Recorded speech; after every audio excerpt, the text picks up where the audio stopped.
Je me souviens de Mathieu, un dirigeant hyper performant. Il était toujours pressé. On avait de la difficulté à trouver un moment dans son agenda pour prendre rendez-vous. Il répondait super vite à ses messages, à ses courriels. Puis, il était tout le temps en mode urgence.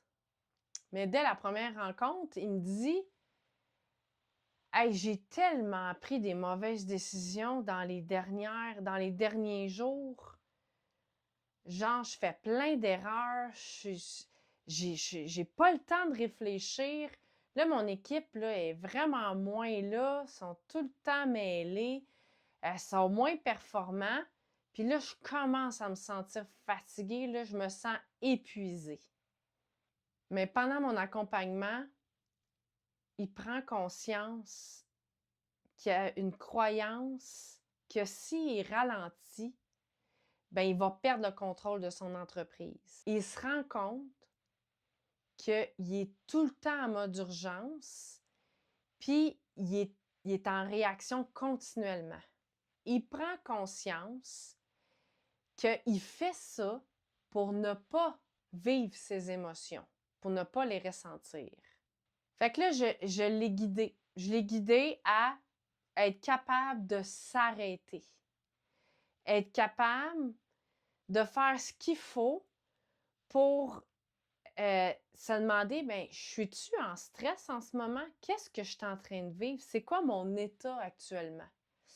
Donc, d'être capable de faire ce qu'il faut pour calmer le système nerveux, calmer son état de stress. Donc, j'ai appris à faire la cohérence cardiaque. Je lui ai aussi appris à voir qu'est-ce qui peut l'aider à calmer ce stress-là. Donc là, il a commencé à faire du sport, il a commencé à aller prendre des marches, il a commencé à prendre des habitudes de respirer, de faire la cohérence cardiaque. Et là, de se demander, mais si je suis dans quel état en ce moment, puis qu'est-ce que j'ai besoin pour être en sécurité émotionnelle? Et toutes ces questions-là, toutes ces choses-là qu'il a commencé à mettre dans son horaire, à mettre à travers tout ça, lui a permis d'être capable de prendre des décisions éclairées, des décisions réfléchies, être capable d'être vraiment présent pour son équipe, puis de vivre ça, de vivre aussi la gestion de son entreprise, mais dans un environnement complètement différent. Donc, de passer d'un environnement où tu es toujours en mode d'urgence à un environnement un peu plus sain.